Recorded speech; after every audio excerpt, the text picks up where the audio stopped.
I mean, I've had too many meetings today, if you want to know the truth. But this is the public safety meeting for October. It's good to have each and every one of you here this evening. And before we begin, there's a statement we must read. It says, this meeting of the Public Safety Committee is being conducted electronically pursuant to Governor Bill Lee's Executive Order 16. I would ask for a motion that conducting the meeting electronically is necessary to protect public safety, health, and welfare in light of the coronavirus. Is there someone can make that motion? So moved, Mr. Chairman. Have the motion made. Have a second over here. Can you call the roll, please?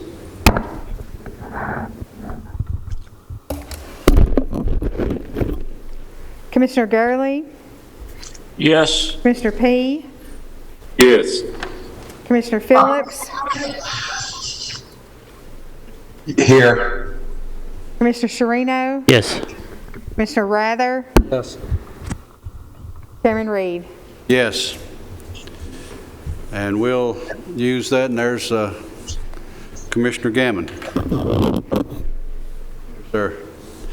And we'll use this roll call too as proof of having all our members here and having a quorum.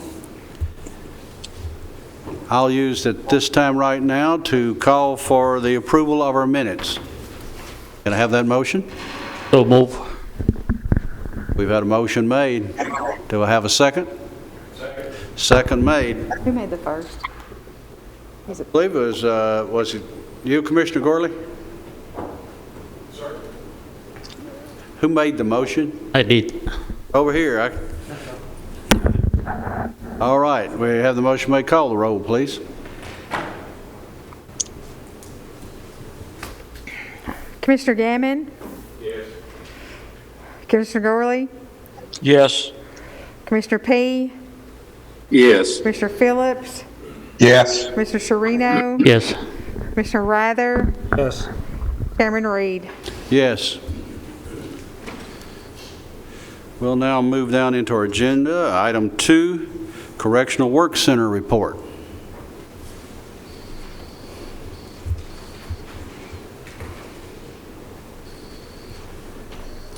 Superintendent Cope.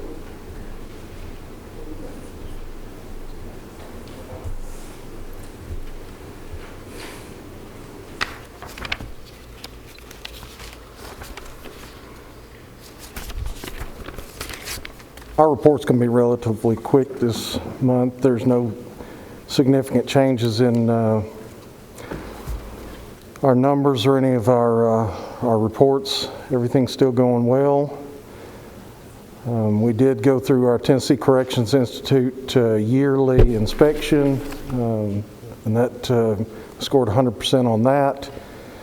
And we went through a recent audit of our medical department, which we also know deficiencies, and that one's actually, ever since we started with RUD management 8 years ago, we've had 0 deficiencies. So that is my report.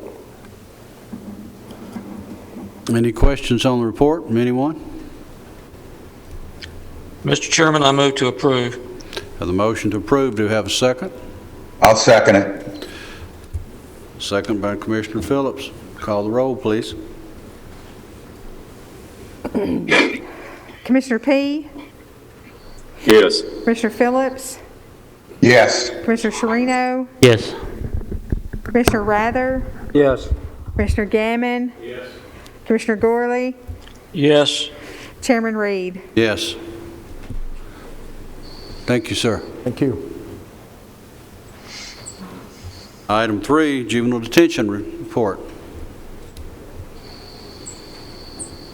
Ms. Duke.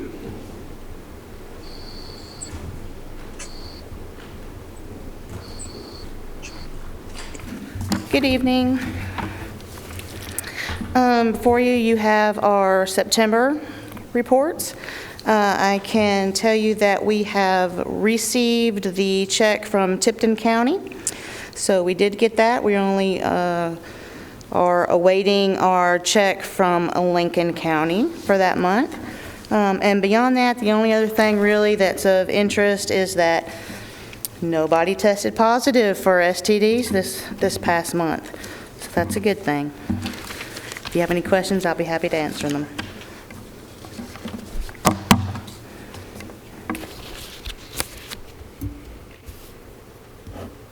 Any, Motion to approve the report. have the motion made to approve the report. Do we have a second?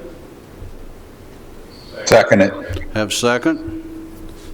Call the roll.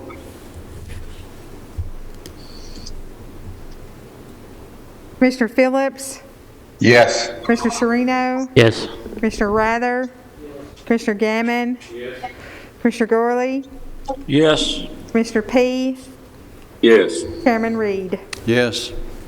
Thank you. Item 4, Paul's report.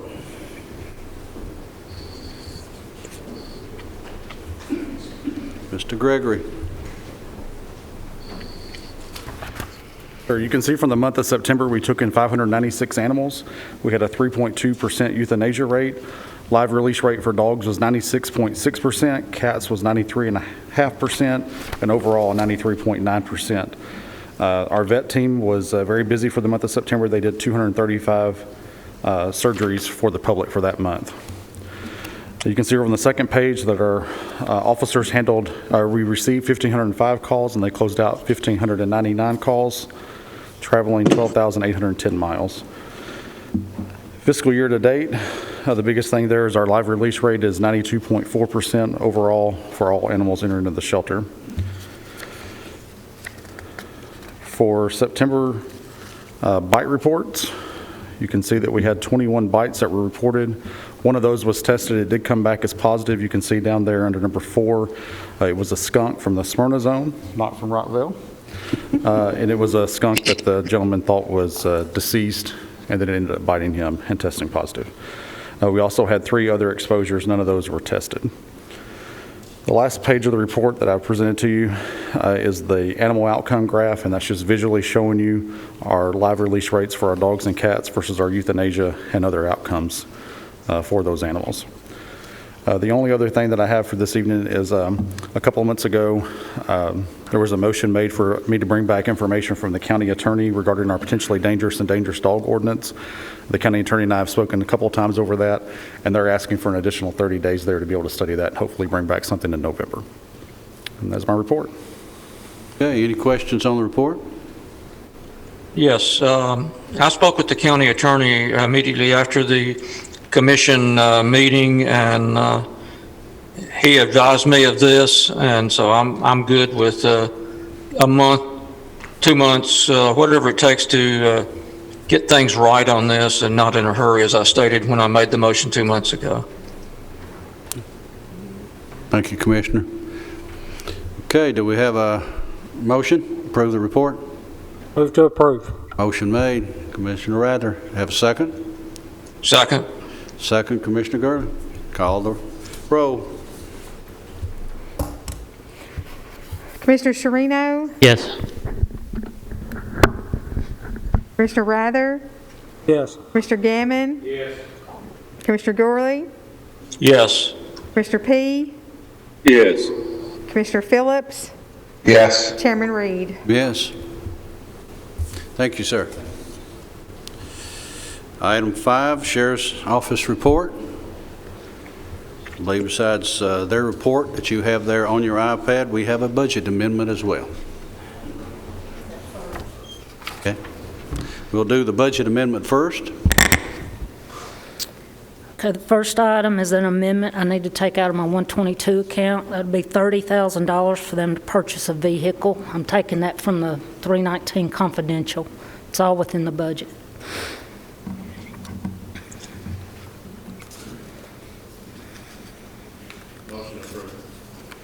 Motion made to approve Second. the budget and have a second. Call the roll. Second.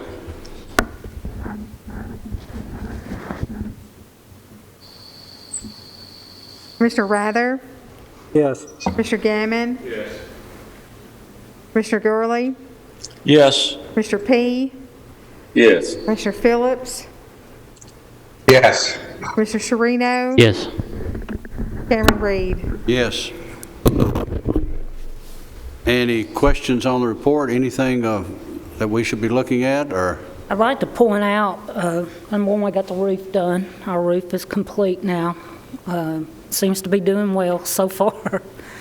And if y'all look at our water, I know we've not completed that project yet, but I think that's a substantial showing of savings as far as putting those restrictors into the showers and the water and the toilet and everything. And that's the last several months we're considerably down on our water expense.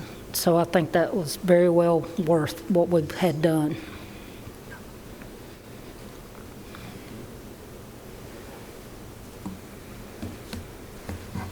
Sheriff, how are we with the COVID in that? We've got 4 personnel.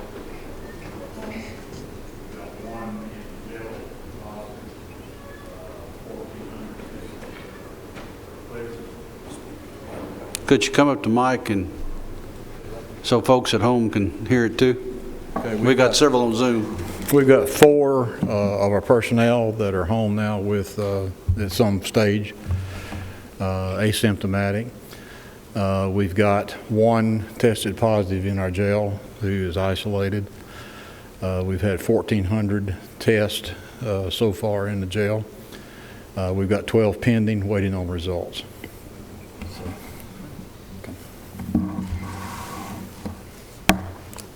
Actually, I think good numbers for what we're dealing with there. Any questions for the sheriff? Have a motion to approve this report?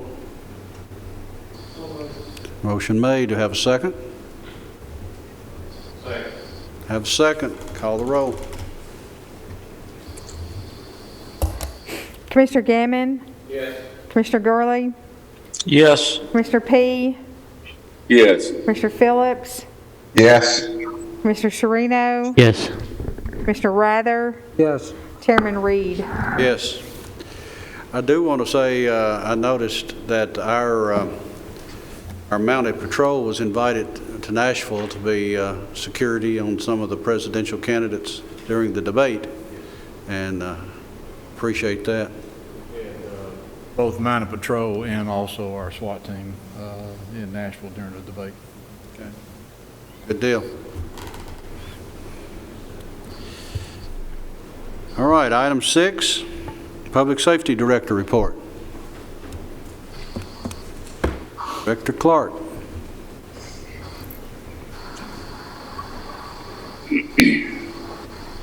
It seems like it's going to be a repeat COVID-19 and more hurricanes. So I think that was the last subject that we were up when I was up here last month.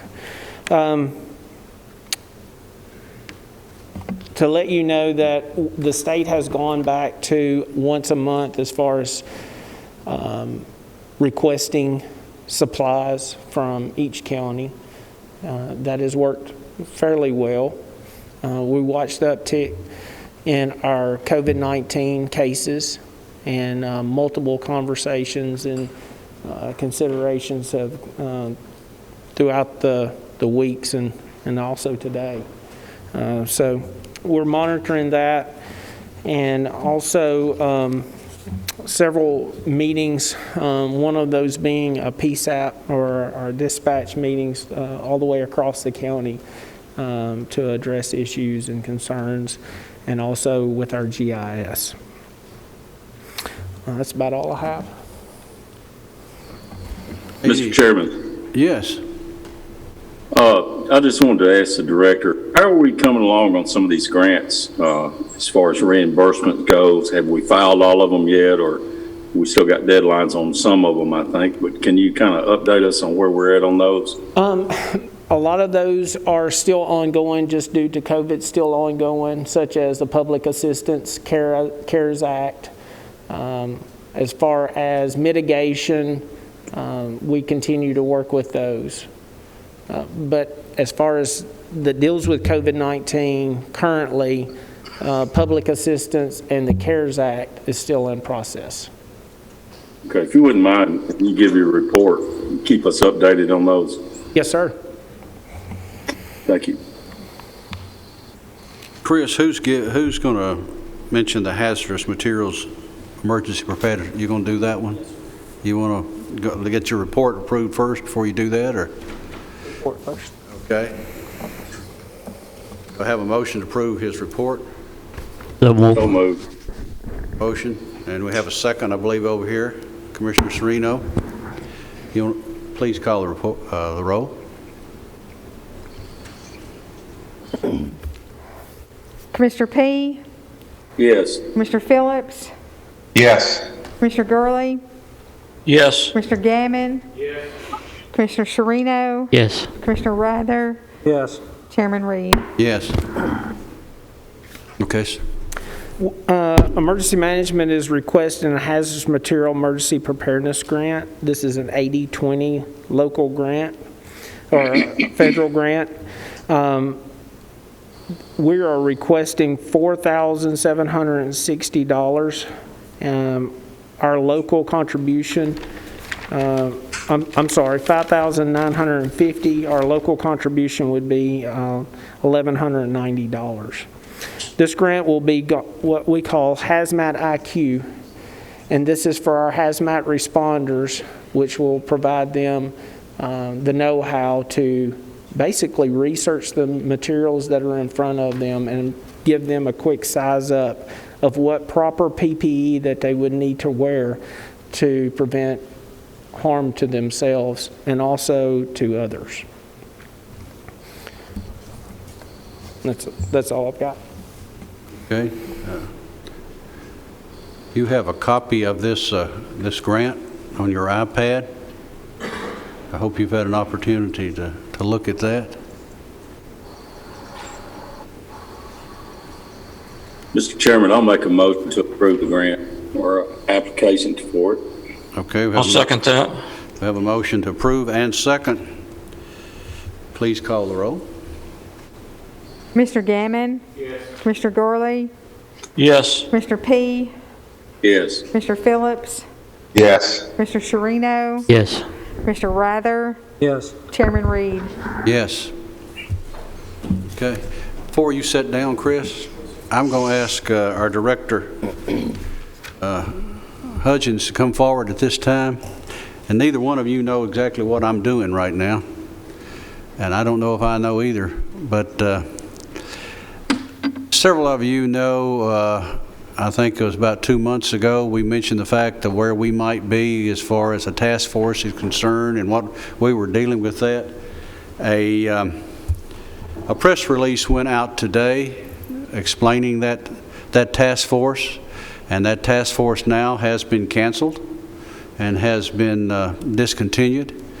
And if any of you too would like to comment on that and where we are right now, I'll be glad to have you to do that, because I think the Public Safety Committee needs to know, because we told them where we possibly would be, and I think we're not there, and I think you need to tell them.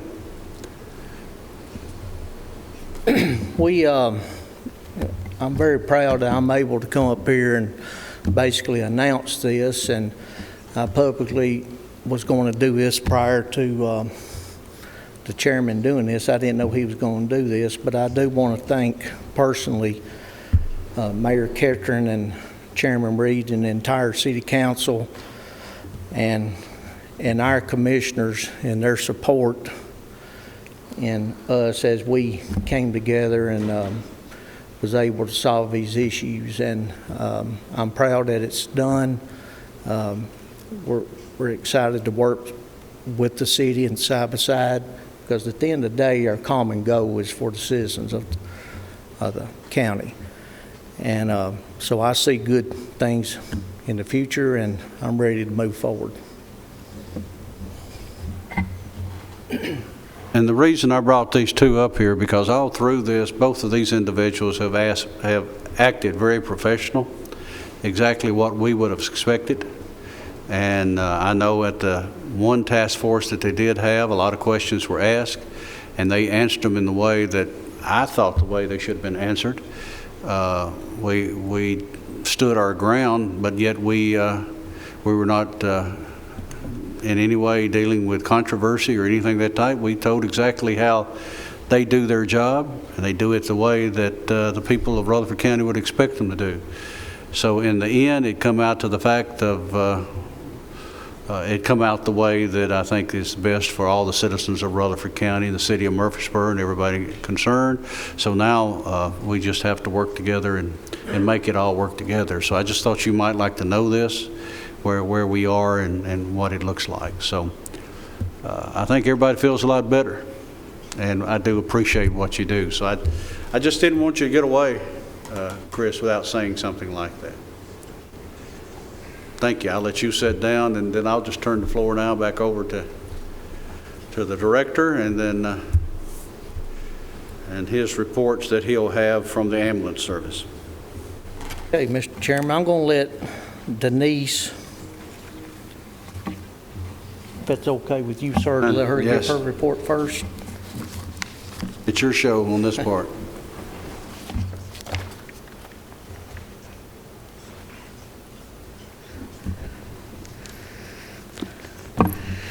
Good evening, everyone.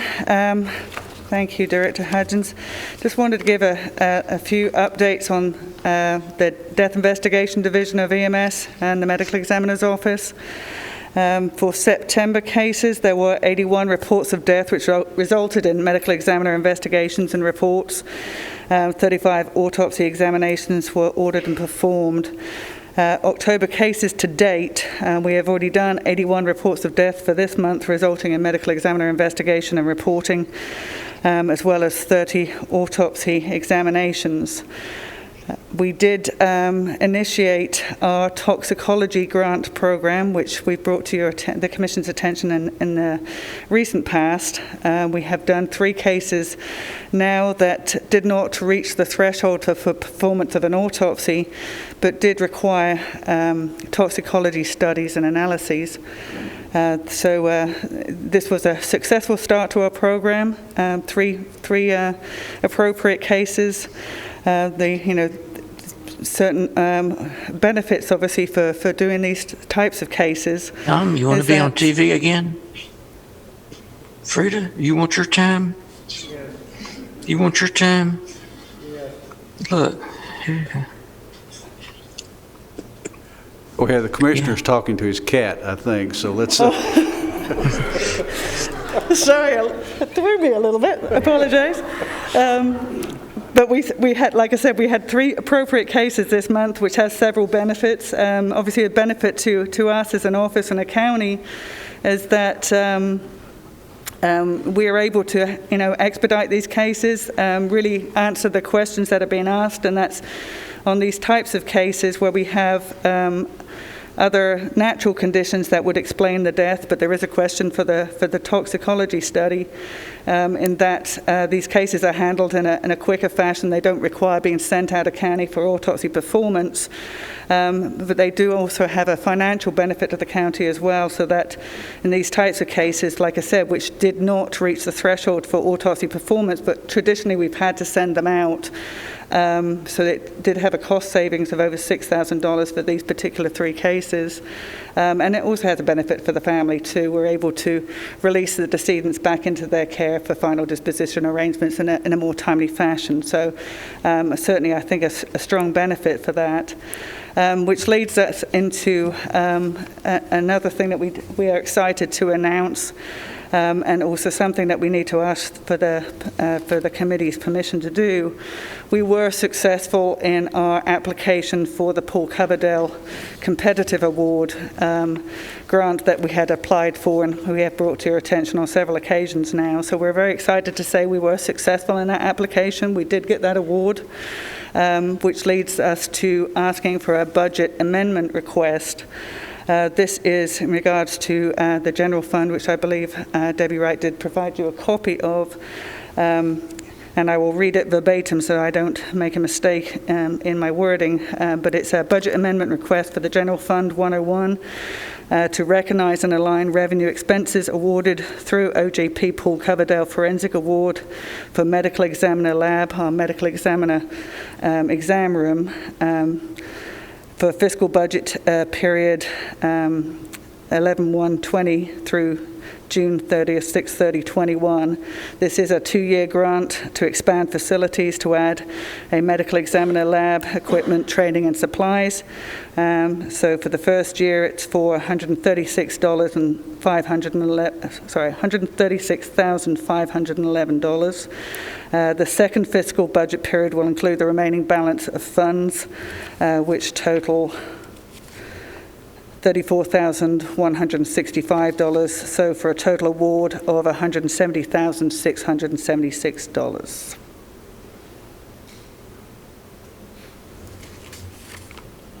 You've heard the request for the budget addition there, and I think this was the grant that we presented here just a few weeks ago, requesting that this will really help in what we're needing to do with forensic. And so $170,000 actually has been granted. So we'll need a motion to approve this budget amendment. Mr. Chairman, I move to approve. We have the motion to approve by Commissioner P. Do we have a second? I'll second it. And Commissioner Phillips. Call the roll. Commissioner Sherino? Yes. Commissioner Rather? Yes. Commissioner Gammon? Yes. Commissioner Gurley? Commissioner Gurley? Yes. Thank you. Commissioner P? Yes. Commissioner Phillips? Yes. Chairman Reed? Yes. Thank you, and thank you for the hard work of getting that grant. That's going to be very important to us. Mr. Director. On the ambulance side, we had, for the month of September, 3,139 911 calls, 72 hospital transfers, leaving us with a total of 3,211 calls.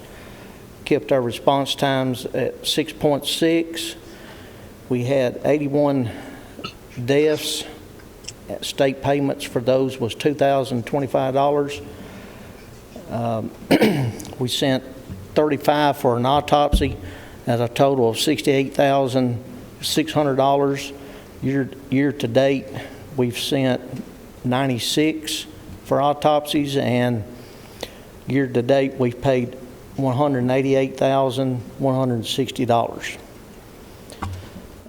I do want to add with the what Denise is doing, it's going to take some time, but I believe, just last month she saved us $6,000, so I foresee as we're working on this project, the county's going to be saving quite a bit of money. So, and that's the goal.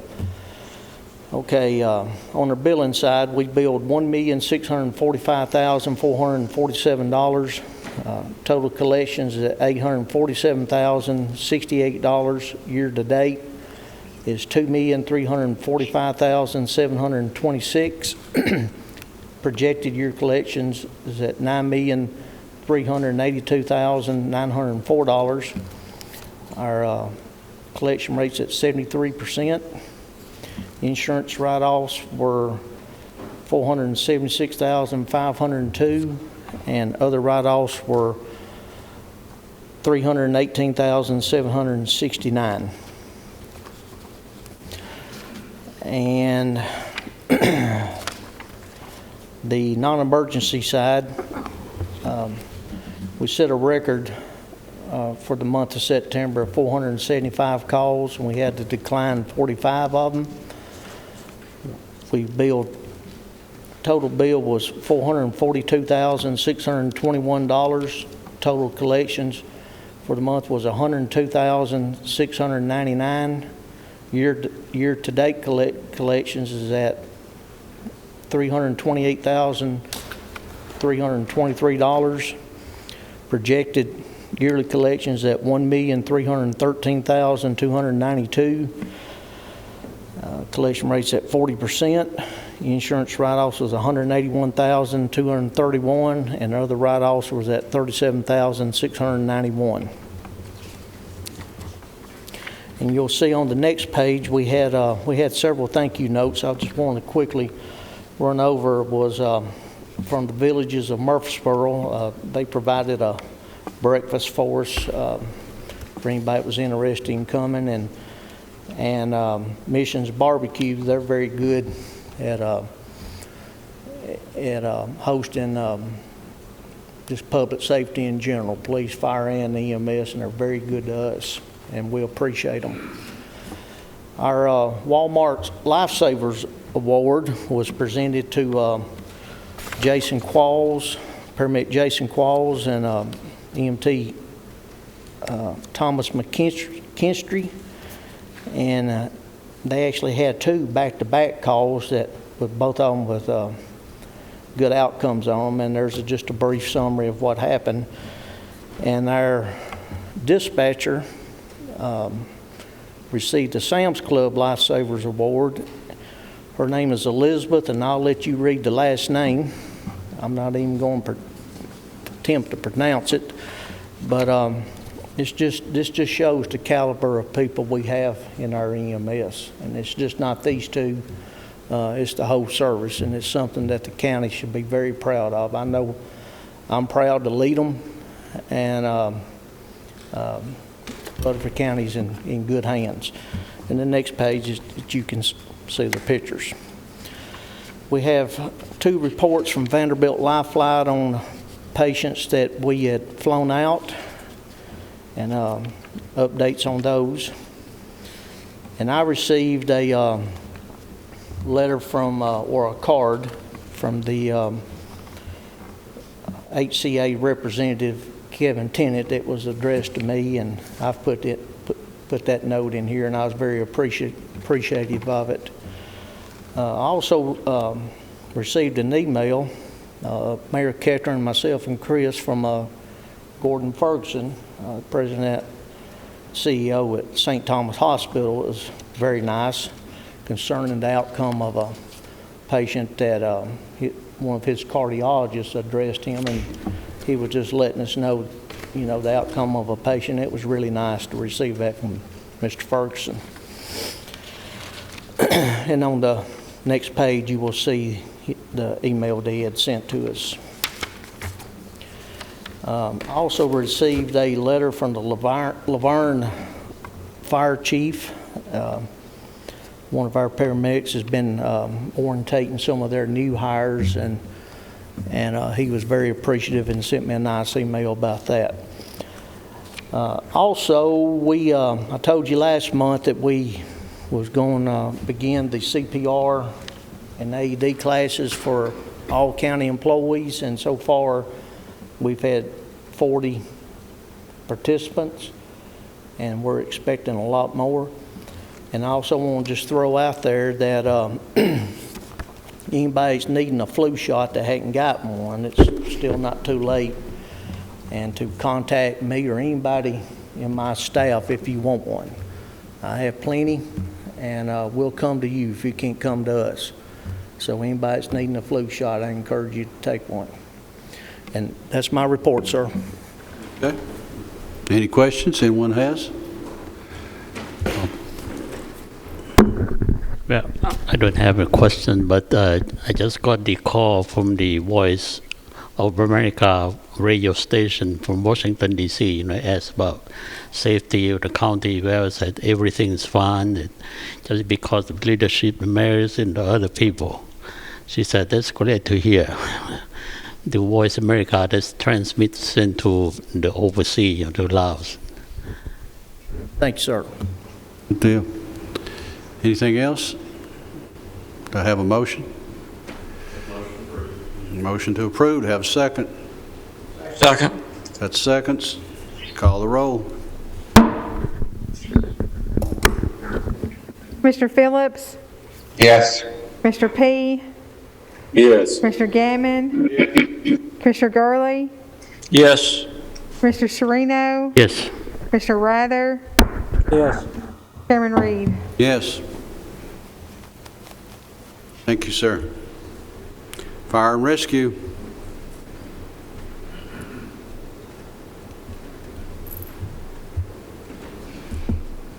Good evening, Chief.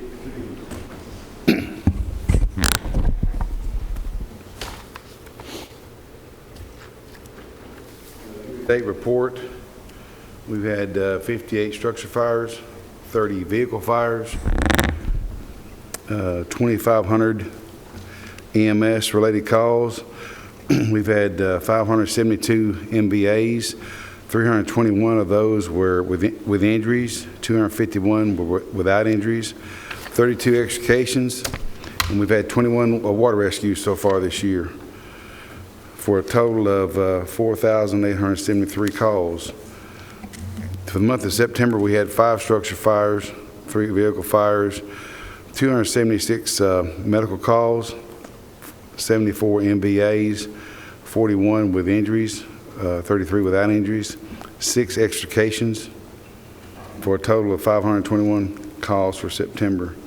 The next sheet shows all the volunteer call volume and totals for the county: 130 structure fires, 76 brush fires, 92 illegal burns, 67 vehicle fires, 941 MVAs, 35 extrications, for a total call volume year to date 5,993 calls. Next sheet is just a report to the Codes Department of showing of structures that were damaged by fire, and it shows the primary response area. We did have a structure fire this afternoon, as a matter of fact, on Double Springs Road. The county back Kittrell up, and they were able to get a quick knockdown, getting it to the kitchen, so that was fortunate. The next report is a Division of Fire Prevention, shows our fire investigation unit, the addresses that they investigated, what the classification determination was of that investigation, and then the smoke alarm, get alarm, smoke alarm campaign we're doing. And also I wanted to give you all an update. A couple months ago, I had requested the permission from the commission to bill for our calls, and after discussion with our county attorney, Nick, he determined that we would not be able to do that. According to state law, there's only 2 ways you can fund a county fire department, and that's by situs tax or a fire tax. So we're not going to be able to, unfortunately, we're not going to be able to do that. And that concludes my report. Any questions on the report? I do want to say that other Saturday I made one of the brush fires with some of your crew, and I'd have to say that was something to watch. I did call you after that, but I don't know how many of you have actually done that. I know Commissioner P has seen that in action. But gentlemen, this money we have spent on these tankers out here is well worth it, because I stood there and watched as those tankers would come in off the road, and the brush trucks would make their runs, and once they'd empty and come back, the tanker would fill them, and it was just like, I told somebody, I said, you could almost put music to it, the way they were doing it, going back and forth and putting out those burning fields back there and put it out. It was, you could tell by the brush trucks were being operated, some of them by volunteers, some of them being by our full-time folks, but it was really good to see it done the way it was operated, and I commend those groups. I think there was Eagleville Christiana was involved in it, as well as our folks here in the county. So, but the tankers are well worth it to see that much water show up in the middle of nowhere where there's not even a water line out there. So it saved a lot of acres out that way. Do I have a motion for approval of the report? Got a motion made. Do I have a second? Second. Have a second. Call the roll. Commissioner Gammon? Yes. Commissioner Gurley? Yes. Commissioner P? Yes. Commissioner Phillips? Yes. Commissioner Sherino? Yes. Commissioner Rather? Yes. Chairman Reed? Yes. Okay. A report from the radio system. Mr. Rogers, we're in your neighborhood now. All right, the radio system, we continue moving forward with some occasional hiccups. All the equipment has been installed at tower sites. Motorola's been fine-tuning that for the past week and a half. They'll continue to do that this week. We had a slight delay in microwave installation at the sheriff's office. That set us back another week. They started that today. Should have that wrapped up tomorrow. We've started doing base radio installs at EMS stations. We'll continue doing other fire departments and other locations in the county.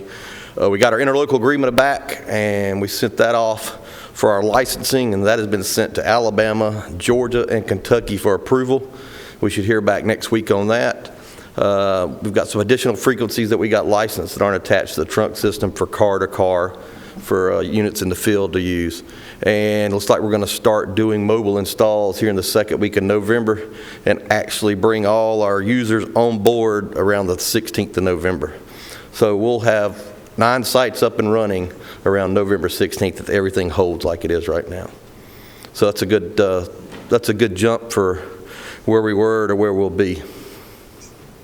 And that's all I have. Okay. Thank you for that update, sir. Item 7, Osha.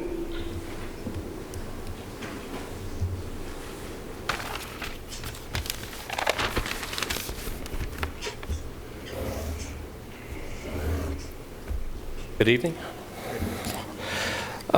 In the month of September, I'd like to report we had a total of 15 injuries requiring medical attention.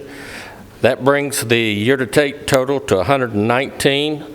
Of those, 83 are OSHA recordables, 50 are restricted days, 14 all other days, and 14 lost time days, and 19 all others. On the next page of your report, you'll see where we're at 119 this time this year as compared to 207 last year and 119 to 2018. Estimates on incurred dollars, that's the estimates for the closing of the claims. We're up this year $594,000. I believe that's a lot to do with the virus and the present economic system that's going on, compared to $375 last year and $376 2 years before. On the last page of the report, you'll see we broke down where those injuries occurred within the county. 7 were with the Board of Education, 8 for the county general. And you see how they break down there as far as slips, trips, falls, strains, and things like that. Of the 8 for the county system, or the county departments rather, the sheriff had 4, Paul's had 3, and the juvenile detention center had 1. And that's all I have at this time, sir. Okay. Any questions? We have a motion to approve. Move to approve. A motion to approve. Do we have a second? Second. A second. Call the roll.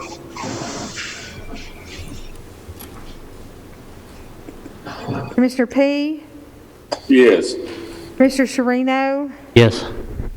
Commissioner Phillips? Yes. Commissioner Gammon? Yes. Commissioner Gurley? Yes. Commissioner Rather? Yes. Chairman Reed? Yes.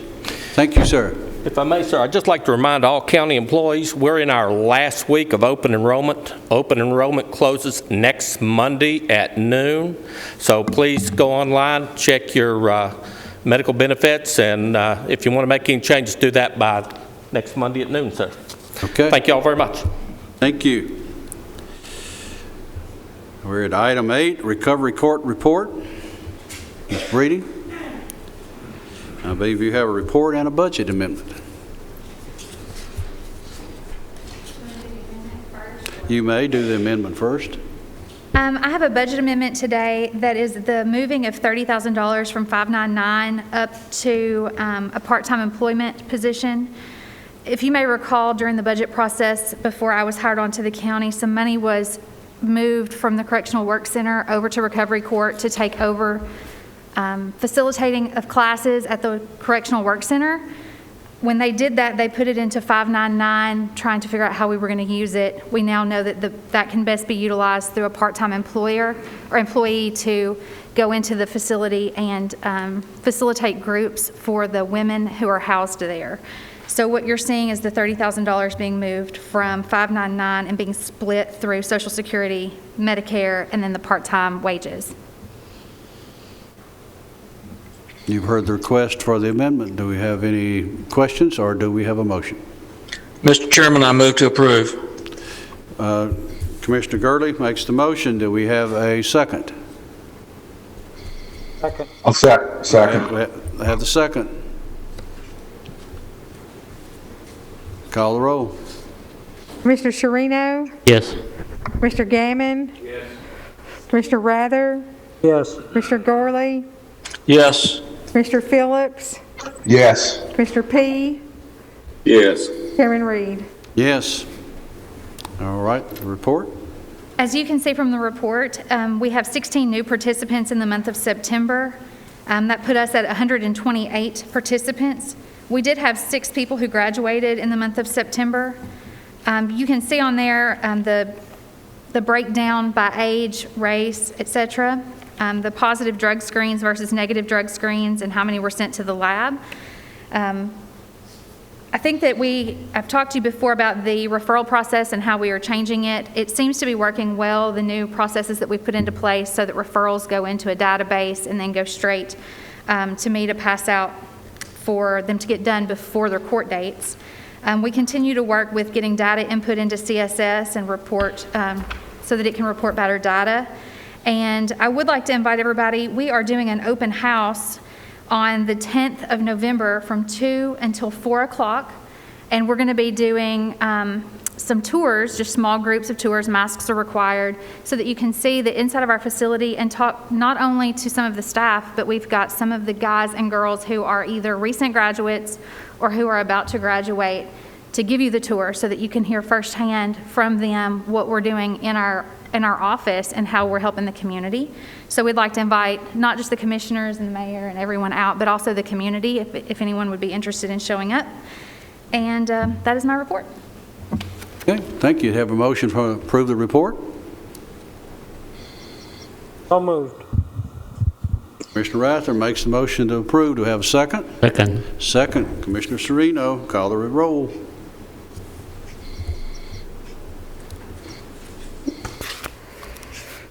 Commissioner Phillips? Yes. Commissioner Gammon? Yes. Commissioner Rather? Yes. Commissioner Sherino? Yes. Commissioner P? Yes. Commissioner Gorley? Yes. Chairman Reed? Yes. Thank you. Item 9, probation report. Ms. Phillips?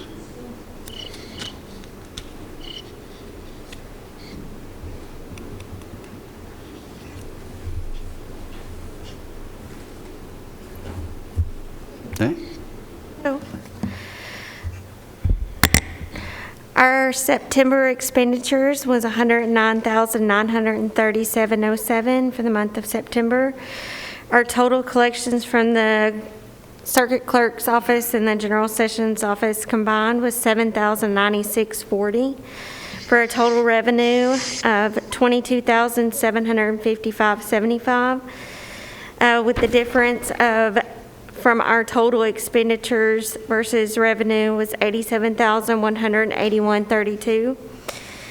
The amount of money that was turned over in the month of September for voluntary payment agreements was $13,413. Those that failed to enter a payment agreement in the month of September was equaled out to $14,733.75. So far this fiscal year, $40,794.50 was turned over to the clerk's office to be collected. And those that failed to enter a payment agreement with the clerk's office so far this fiscal year was $39,505.75. And that would be my report. Right, questions on the report? Have a motion to approve. Move to approve the report, Mr. Chairman. A motion to approve the report. Do we have a second? Second. Have a second. Call the roll. Commissioner P? Yes. Commissioner Gurley, Yes. Commissioner Gammon. Yes. Commissioner Phillips, Yes. Commissioner Sharino, Yes. Commissioner Rather, Yes. Chairman Reed. Yes, thank you. All right, we're ready for item 10. It says the BRIC grant discussion. This is the Building Resilient Infrastructure and Communities grant. And I'm going to turn this over to the mayor to let him explain that. It's on your iPad, gentlemen. And then we'll ask the director to come up here. He'll be involved in this too. But I think when you see this, you're going to be very impressed with it. Sure. Thank you, Mr. Chairman, and members of the committee. Let me take you back to last month. This committee approved to move forward on 2 locations of building this joint public safety support center, which the 2 locations were at Rockville and at Kittrell.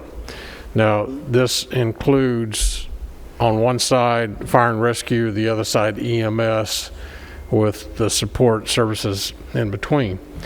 To move forward, I didn't realize it's going to move this fast, is what it's thrown us into. But right after that meeting, we had a visit. Lady from TEMA in Nashville called and said she wanted to come down and talk with us. So we had both of our grant writers. We had Carrie from EMS.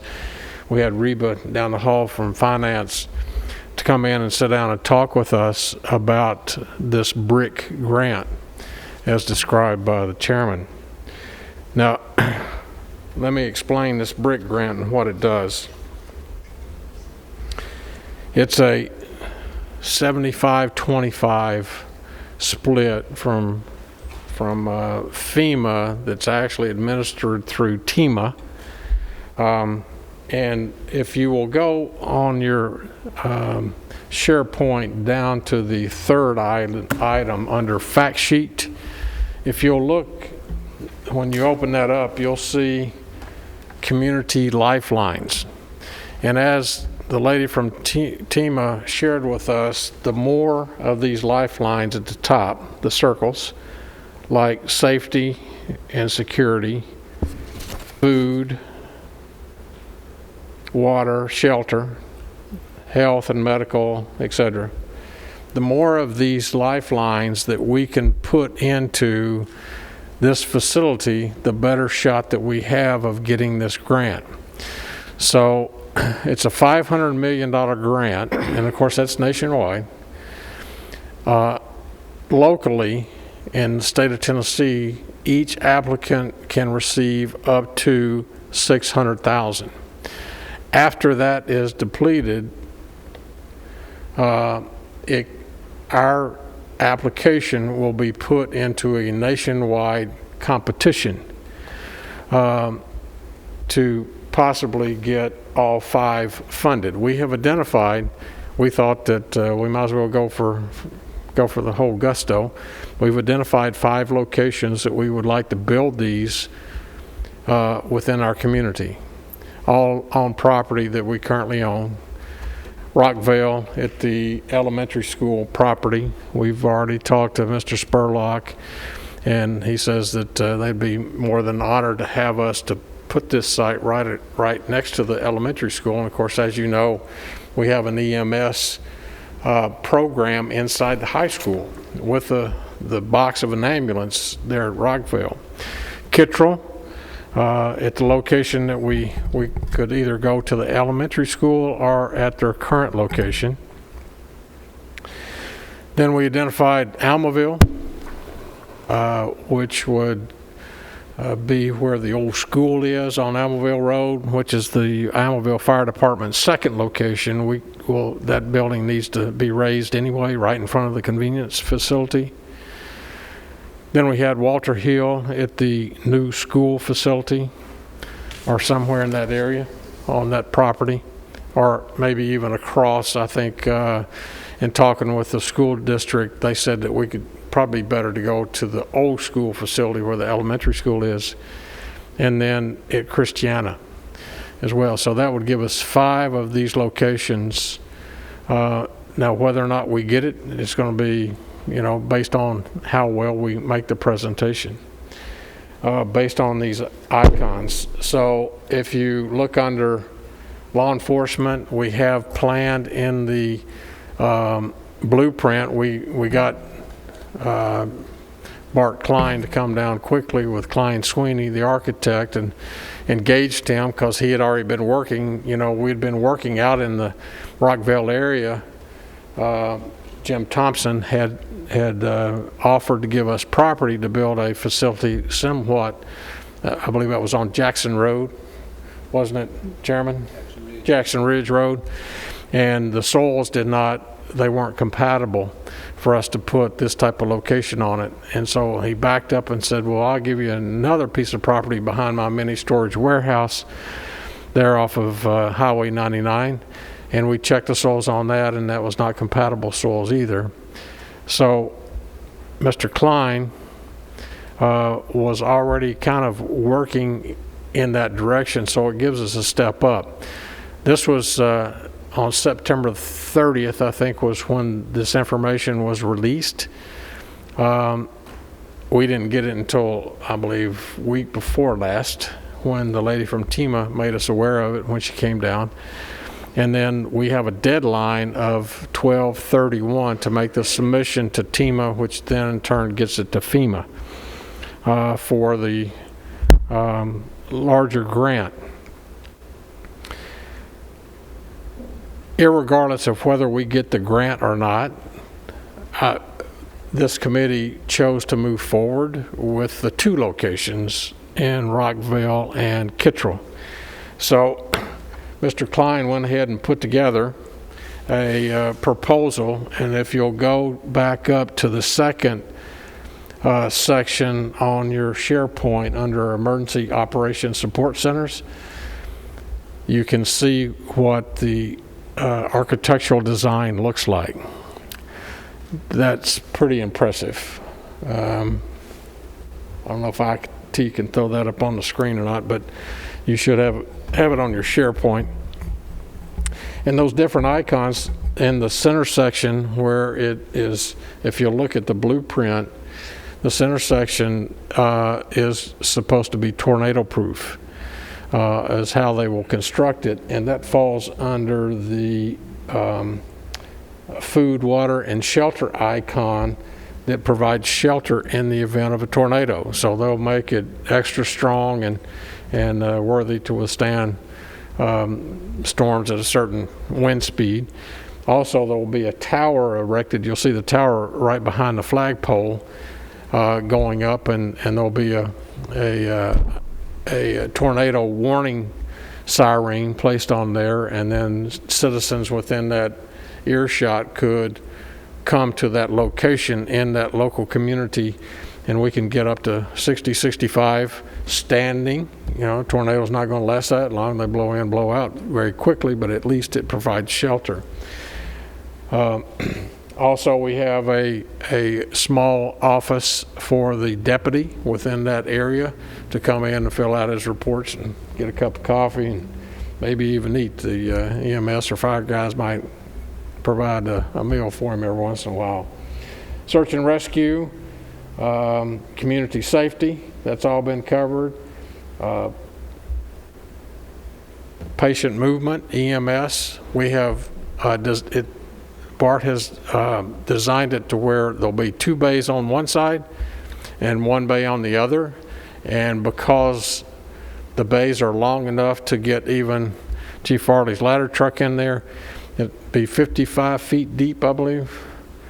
And so we'll have EMS, and since those vehicles are shorter, they could go back to back and be long enough to have 2 in there. And as we continue to grow in the future, we could add on, but for this purpose, we're going with 2 bays for fire and rescue and 1 bay on the other. The total amount for each one of the standalone public safety support centers was $4,340,850. If that's times 5, then that's about almost $22 million. And if it's a 75-25 split, if we're fortunate enough to get the grant, then we pay for one and get 4 free, which is a pretty good deal. If not, then we move forward with the 2, one for Rockville and one for Kittrell, and we'll work on that as we go into next year's budget, because we'll have to staff it and et cetera. So kind of excited about it. I think you'll see that that's a very impressive architectural design for us. It's not ultra modern, and I think it would be the design he did for us would look nice in our more rural communities where we set this up, but it would give us that coverage in the CTAS report that came out year before last, that's showing where, with our population growth and those red zones, where we need our first responders to be. So I'll ask Director Hudgens and Chief Farley to join Director Clark up here, and if anybody has any questions, we can go into that now.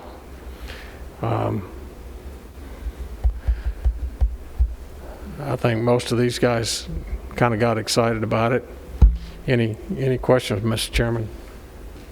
Any questions anyone might have? I'll tell you one thing that caught my eye, gentlemen. I don't know if you saw this or not, but located in each one of these is almost 1,000 square foot community pantry. And I thought about Commissioner P. I know out in the Kittrell area, the Walter Hill area, the Christiana area, Commissioner Gurley out in the Ambleville area. Can you just imagine a community pantry located in each one of these that would bring it as a center point for these individual communities out there? I thought that was a great idea that's been put in there. So a lot of thinking's going into that. So anybody have questions for anyone?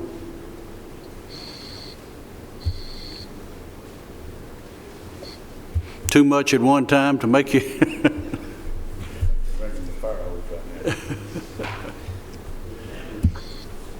Mr. Chairman?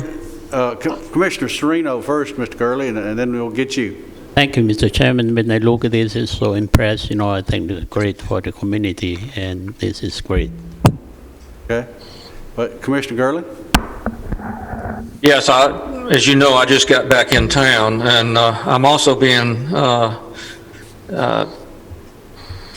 there's competition here going on in my location for my attention since I've been away from my cats for 9 days.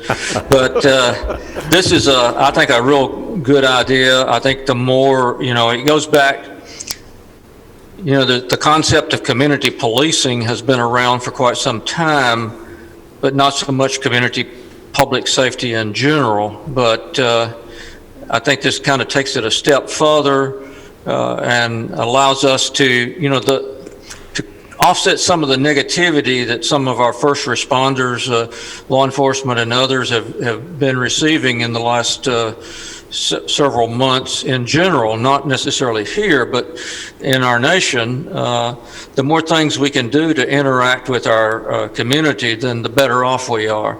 So I see a lot of good things coming out of this, and not just a place to house our vehicles, but a lot of potential interaction that can go a long way to gaining support for our public safety. Mr. Chairman. Yeah, Mayor. I'm sorry, I know you got, Commissioner P probably wants to speak.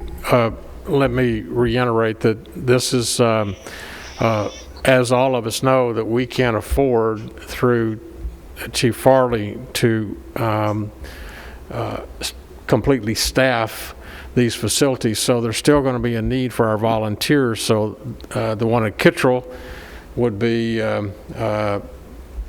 working with the Kittrell Volunteer Fire Department, so they would have that side. And so this just bonds us closer, of all of us working closer together.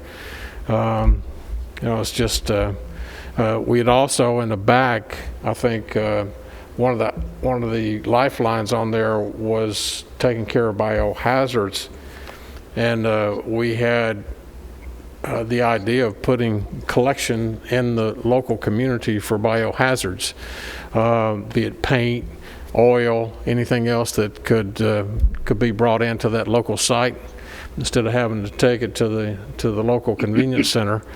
Also in the facility is a decontamination room for the turnout gear. So after they leave a fire and they come back, then they can go straight into that facility and decontaminate, shower, etc., and then take their turnout gear, and we would equip it with washer and dryers specially made to take care of the turnout gear, because right now most of them, the volunteer units, don't have it, and they're having to take it to Chief Farley's location out in Barfield. And that makes it tough on Almaville and Las Casas and et cetera. So, Commissioner P., did you have something you were going to say? Well, I could talk for a long time on this subject, but most of you probably wouldn't enjoy hearing it as much as I'd like saying it. But one thing I do want to point out, besides the obvious help with the fire departments that it'll give us, this gives us an opportunity to fulfill a dream that a lot of us have had, to get closer EMS support out in the rural areas.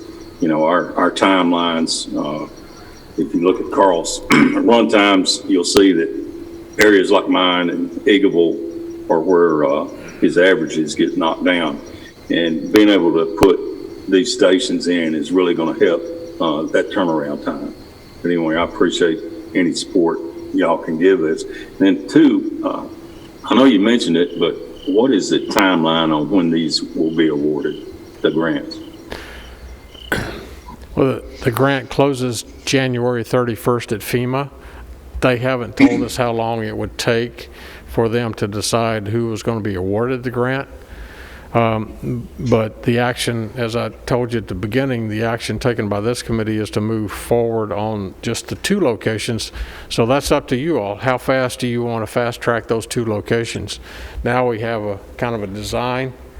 We can move forward into next year's budget. It would take 18 months anyway by the time you designed it and constructed it and moved into it, probably 2 years down the road if we started today.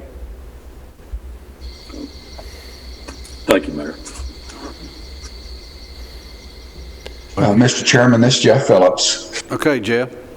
As everyone knows, our community is growing from the center out, and I'm talking the center being Murfreesboro, and it's growing out, and it's just part of our evolution is to present the rural areas with the services that they deserve, because that's where the population is growing.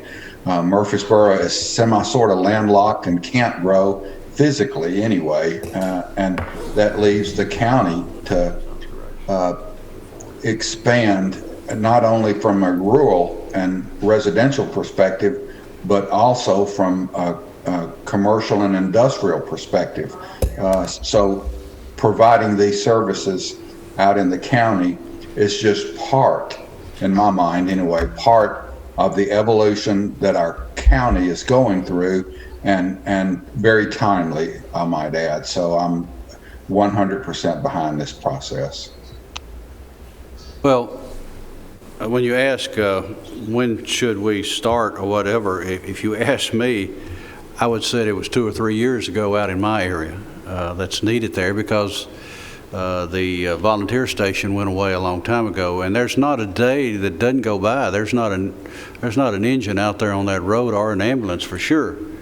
In fact, I think Director Hutchins would tell you there's an ambulance that's at usually Rockville School just about every evening to back up the one that's located in Eagleville. So that's normal. If there was a station there now, there'd already be a place for an ambulance to be sitting out there. And then as far as fire is concerned, they're there all the time, and what is needed there. I mean, I think we move on. I think we move right now. You know, we can sit here and talk about it, and you get to that point where I think on these 2 in particular, I think we move now and move on towards the next budget process time.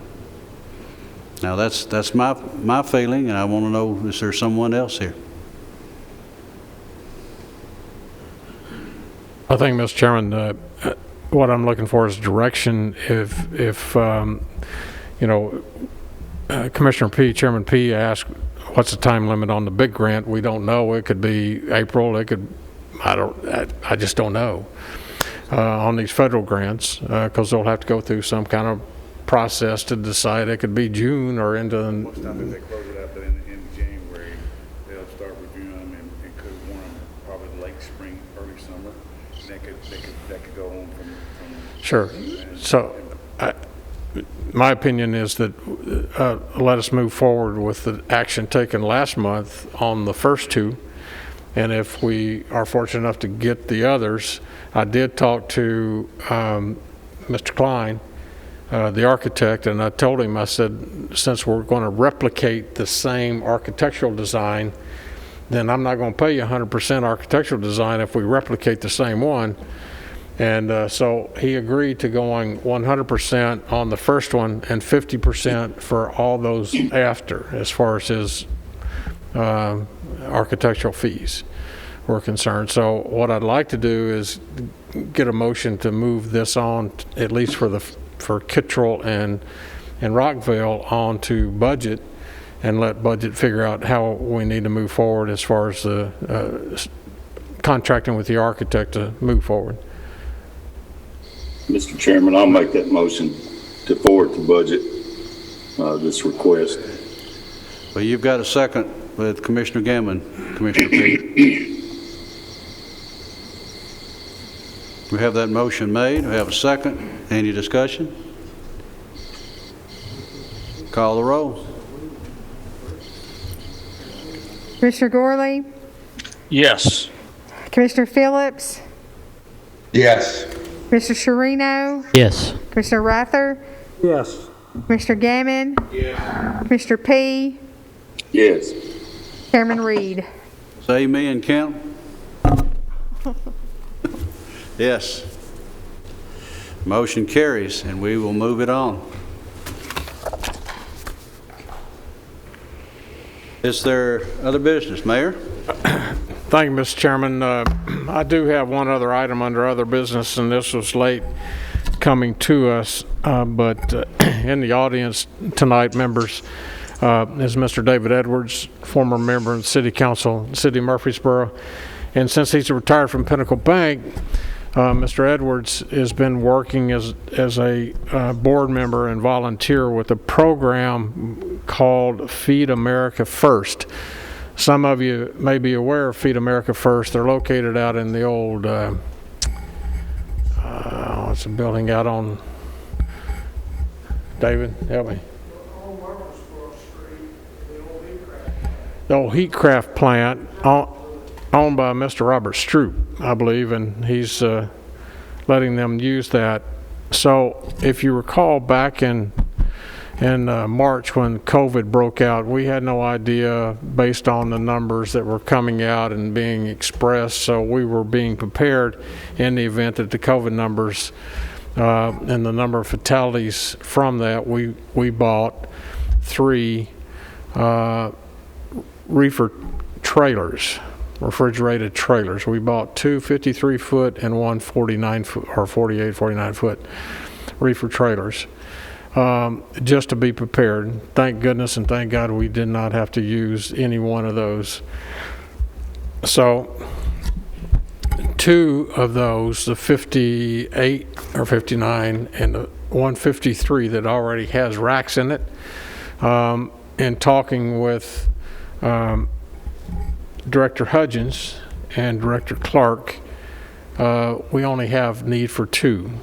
Our new forensic facility is going to use 1, and we'll back that up to the facility out on Old Salem and for storage. And then the other one, Director Clark wants to use the other one over at EMA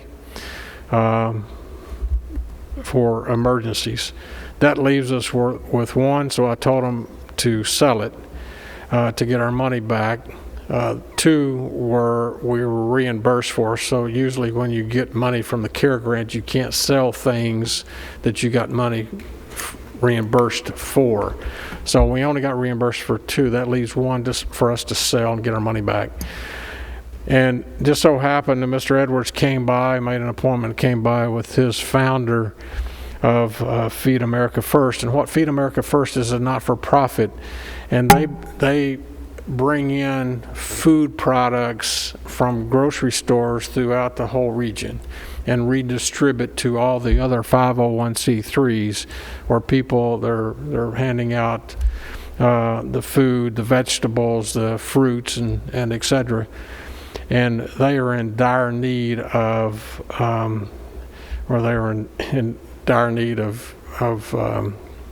a contribution. And I suggested that we were going to, instead of selling this third 53-foot, it's an excellent working condition, refrigerated trailer, the possibility of donating that $7,500 trailer to them. So I come before this committee tonight, and Mr. Edwards, if you'd like to come up and say anything else that I haven't covered, and how, come on up to the well, please, sir, and how much of a need this would be for feeding a lot of our homeless and et cetera in Rutherford County. Thank you, Mayor. My name is David Edwards. As Mayor Ketron stated, I'm on the board of Feed America First. What we do primarily is we redirect food that would otherwise wind up in the landfill. It mostly comes from manufacturers and storage people. The number one reason we get food is that it's been mismarked in some of its packaging. The number two reason is because the calibration was off when the packaging was filled and there's not the correct volume in the package. In 2019, we rescued at fair market value $33 million worth of food that would have filled not just our landfill, but others across the Southeast. By volume, that was 16.3 million pounds. We have partnerships with 300 food pantries here in Tennessee, stretching up to the Cumberland Plateau, east to west, beyond the Tennessee River into western Kentucky, Mississippi, and Alabama. And so we are a wholesale food collector and redistributor. Our means of refrigeration is reefer trucks. Currently, we're getting a trailer a day of USDA food because of our number of trucks and because of our fast turnaround.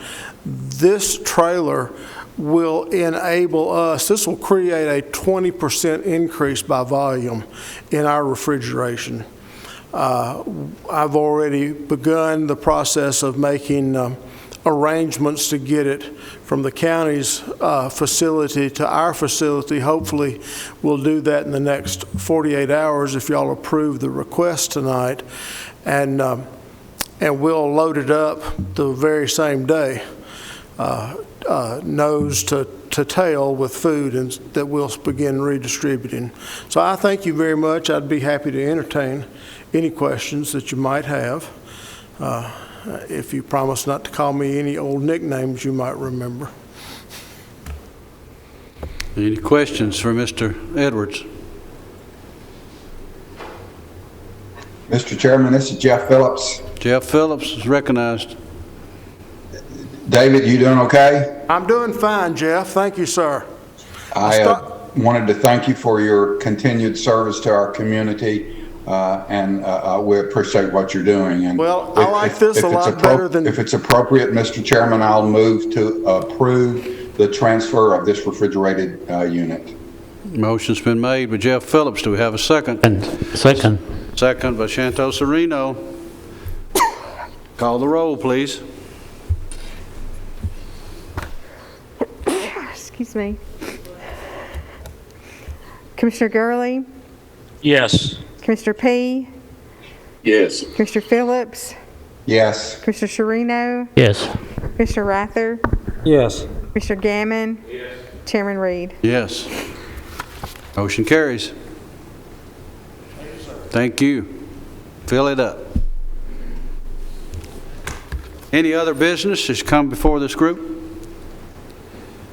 If not, I move we adjourn.